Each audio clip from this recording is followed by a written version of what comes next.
Okay, here we are again. Welcome back, everybody. This is the We Quit Booze Brothers, which is a podcast where we try to have honest, no fluff conversations about our various experiences of quitting alcohol. And with me, as always, is my brother Matt. Hello, Matt.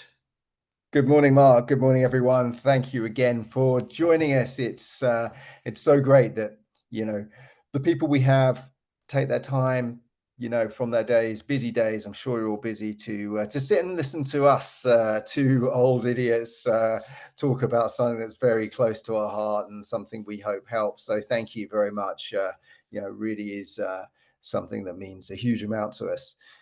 So it's a beautiful day at the moment. We're having a lovely September here, but the subject we want to talk about today is maybe not quite so beautiful, and we want to talk about the dark side of drinking because whilst the media marketing would like to play the light side of drinking to everybody, there is a very serious, as we all know, dark side, and one of those dark sides is can often be when one person stops and another person doesn't, and they're in a couple. But we're going to go into much more detail than that, and I'll hand back because I think you might want to pick up on that and say something. Yeah, sure. Yeah. So, yeah, I was going to say, not only are you tuning in to us two, which is tough enough, but the subject is not the most cheerful one this week. But, Sadly not. it's it's an important one. So there's two things that triggered this conversation. The first one was, again, I'll make the disclaimer. If anybody's feeling a bit down in the dumps and don't want to listen to some depressing content, then by all means just tune out now because it won't be the most cheerful. But I think hopefully the sort of the point of this is always valid, and there is, you know, a reason for having these conversations, and they are important. But so the where it first started was there was a just on in the UK there's a morning TV program, and they had they did a thing on a young guy who was late teens, early 20s, and this boy was a avid football player. He loved playing football. It was his life. He wasn't a professional footballer, but it was just his absolute passion. And one evening after playing five-a-side football, a mate of his offered to drive him home. And the next thing this lad remembers is waking up in a hospital bed. And he, with a nurse leaning over him, not sugarcoating the pill at all and explaining that there was a real risk that he was going to that he was going to lose his legs. And anyway, long story short, this boy ended up becoming a double amputee. He lost both his legs. And as it turned out, that he didn't know this at the time, the boy that drove him home had been drinking. He was over the limit. He'd had alcohol. And this hit me really hard when I heard this story. It really stopped me in my tracks for lots of reasons. One is I'm a father of two boys of a similar age. I've got a 19-year-old and a 22-year-old. And I just know as a father, when I look at these young men, these young boys, these young men, and they've got their whole lives ahead of them. And my heart broke for him. My heart broke because I just, it's one of those news stories that we all see day in, day out. And then they cameras turn off and we move on with our lives and we just get on with it. And I just thought that poor boy, nothing's ever the same for him ever again. He said on the thing, I can't forgive my friend. I can't bring myself yet to forgive him. But, just things like getting dressed in the morning, driving a car, certainly football is, I don't know whether he'll be able to play some sort of football or not. I imagine watching football now will give him some sort of post-traumatic stress. And I just thought, fucking hell, alcohol again. This thing that we normalize, that we encourage, that we glamorize, as you said, Matt. And there is this horrible, horrible. unavoidable dark side. There are some stats here which I just wrote down, which I'll just mention. So 2.6 million deaths a year are alcohol related. That's 5% of the total human deaths on planet Earth. So 5% of those are related to alcohol. Between 300 and 700,000 of those are due to injury, traffic accidents, um, any form of sort of avoidable injury. 67% of domestic violence is alcohol is involved. 37% of sexual assaults, alcohol is involved. Between 45 and 46% of physical assaults are alcohol related, and between 40 and 45% of homicides are alcohol related. That's almost fucking half. Almost half. And domestic violence, it's more than that. And we Mm. talk a lot about alcohol. We talk about our struggles with it, how it impacts our lives, how it fucks with everything. And I just think it's time enough now. You know, that I just go back to that lad that was on the couch talking about his life. And I just think there's no justification for this. That's a boy who his life has been impacted irreparably because of this ridiculous fucking substance which the world appears to be obsessed with, and it's so damaging.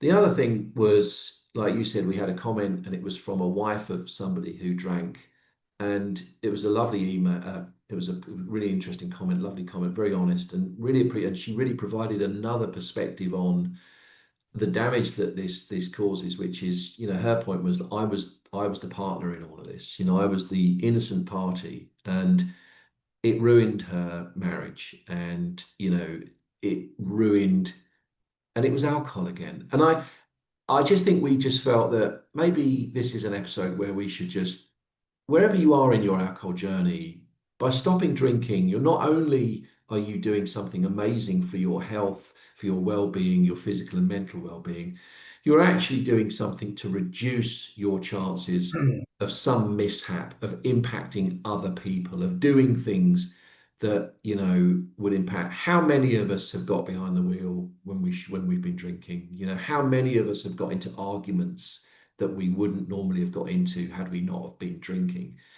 And I'm done with it. I just think it's enough now. This is a fucking horrific, viciously harmful substance, and it's about time we called it out. Yeah, I completely agree. I think, the alcohol lobbying and all that has some serious questions to answer. The glamorizing of alcohol is ridiculous. I think the consequences of alcohol are not played up enough sometimes. What do I mean by that? So I have a DUI. I was actually caught drink driving when I was 19. I was only just over the limit, but that makes no excuse. And the consequences were for me actually pretty severe. So I was banned for a year, and there was a fine as well. What's absolutely crazy is that there are still some countries, and the one I live in is one of them, where drink driving is still a norm. It's still a thing. I have been there. I have been to those lunches with people. I've been to the beach where people have consumed alcohol for lunches most of the afternoon, and they will still get in their cars and drive home. I've been to the parties where people drive to those parties and then they drive home. And the reason is, I believe, or one of the reasons is that the consequences in this country are not severe enough. So, for example, it's judged on how far over the limit you were. Do you use your car to go to work? All these sorts of things are taken into account. So you can just lose your license for a month here or 3 months. And you can also get a thing called a white license, which means you can drive during work hours. I mean, what message does that send? I've been there and I feel, you know,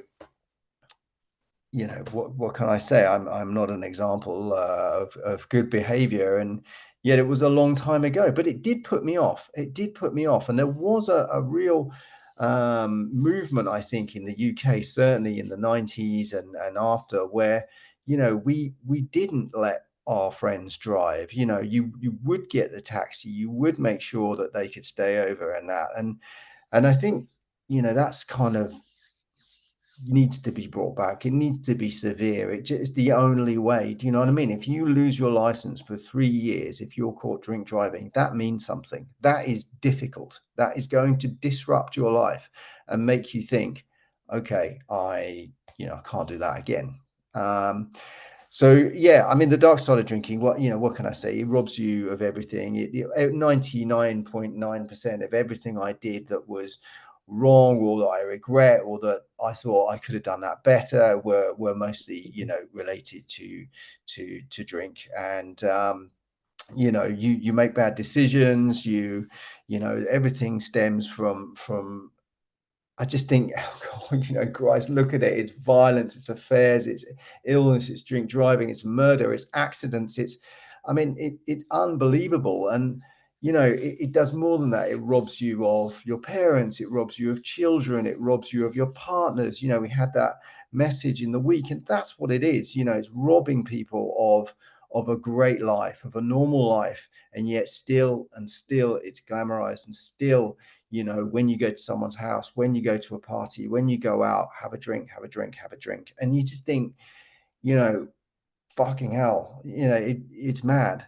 And another thing as well is, sorry, I'm harping on because I think you went through the stats and I'd put some stats down as well, but you nailed it. And it is scary. I'll add one more stat at the end, but the way that governments, the way that the world reacts to things is just madness. So you'll know about these, Mark, unfortunately, probably, but these nicotine pouches that the young kids are using, they're going to ban them in France as of January next year. Great, I get it, right? But you're not banning the problem itself. The problem itself is nicotine. The problem itself are cigarettes. Why not ban nicotine? Why not remove nicotine from cigarettes? Remove the addictive substance that keeps people going back and back and back. It's the same with alcohol. They want to lower the death rates. They want to lower the accidents. They want to, stop, improve people's lives. Yet still, when we walk around this beautiful city of Paris, there are adverts everywhere that it's made to look like it's this wonder substance. And you know what? This is maybe hypocritical from me because I did fall into that category. I did drink for many years and I did see the appeal and I enjoyed it. But when you do step back, when you do have another look from removing those alcohol glasses, you just think it's utter madness. And as I said, I just want to quickly add one last stat, which was it talks about, I saw that 38% of current drinkers had engaged in heavy episodic drinking, and that's defined as consuming at least 60 grams of pure alcohol on one or more occasion in the preceding month. Okay, so you think 60 grams of pure alcohol, you're like, whoa, that sounds like a lot. That's got to be, we're talking about heavy episodic drinking. That's roughly equivalent to 4 or 5 glasses of wine or bottles of beer. You and I would drink that in a night and more. So you just, the stats that you went through, the number of deaths, all that sort of thing. And the trouble is, we're bulletproof, right? We don't care. We'll worry about that tomorrow. We'll see what happens tomorrow. But it's I think more should be done. I think more should be done to put people off. I really do. But there you go, the dark side. Yeah, I mean, and look, just to put this into context for listeners, this podcast is designed to try to help anybody that wants to stop drinking. That's the point of this. And Yeah, yeah, this topic is the reason for highlighting this isn't to make anybody feel depressed or worse about themselves than they might have done. It's just to say maybe if this tips the balance for you, maybe if there's just one thing that you listen to this episode and you go, fucking hell, do you know what? These guys are right. Because I still believe in amongst all of this, and even despite what I've just said about, everything that I've just said, I still believe that there is a subset of people who consume alcohol who do it in a way which is yeah. I agree. I which is agree. okay, which is okay. It's they're responsible drinkers. It does, I'd say it makes me laugh, but it sort of annoys me. It pisses me off when they put, I don't know if they do it in France. I think they do it in the States. They do it here in the UK. They have a little, the drinks company will put a little thing saying, please drink responsibly. Yeah, yeah, Fuck off. yeah, Seriously? I mean, that's like saying to, somebody with an eating disorder, please eat responsibly. Well, if yeah, I fucking could, I would, wouldn't I? It's like anybody who doesn't drink responsibly isn't going to suddenly pick up a bottle of beer and go, oh shit, really? Oh, glad you told me that because now I will yeah, only. It's a. We've touched on this before. If you've got a brain that reacts in a certain way to the ingesting of alcohol, then it's out of your hands. It's out of your hands. There's almost yeah. nothing you can do about it. Willpower won't work because you've got alcohol in your system, and then it Mm. takes all of that away. So, Yeah, I think just quickly on that point, I think that's a really interesting thing you talk about there, which is the consumer is misguided as well. I often think that as they've done now with food and non-alcoholic drinks, putting the sort of scale A to E, showing that this is actually not a good product for you, and making that very clear. Now people who drink full fat Coke or go and buy crisps or whatever, that there's no debate anymore. They know that's that what they're consuming is not great. We all do it, and again, it's moderation is the right thing, just but I still go around and in this country, wine is part of life. I have to be honest, but the bottles look amazing, inviting. They even in the supermarkets now with spirits. And if you notice, they probably do it in the UK. They light up the back of it's all white and so it kind of glows at you, and you're like, mm, mm, and it looks appealing, and I get it, I mm, really do. But I just think, mm, come on, is yeah, it the right way? Is mm, there not just a bit of a message that drinking isn't this wonderful golden thing, and that it can unfortunately ruin a lot of mm, lives. yeah. Yeah, it's totally that, and I just think it's yeah. Well, we've said it all. So okay, look, that's it. Not the most upbeat of episodes, but important and worth thinking about, worth discussing, worth forming your own, views and opinions on it. Like we were saying, don't just take our word for it. But there you go. That's something to consider, and maybe just one more reason for you if you're considering quitting. Maybe it's just one more reason to take that final step and stop putting the alcohol in your mouth. So I'll leave it there. Thanks as always for listening. Really appreciate it. Appreciate all the comments and the shares and the subscriptions. This helps us and it helps get it to to a broader audience, which at this stage in the game does seem to really help. So I'll leave it there. As I always say, never quit quitting. It's goodbye from me. It's goodbye from me. It's goodbye from him. Cheers.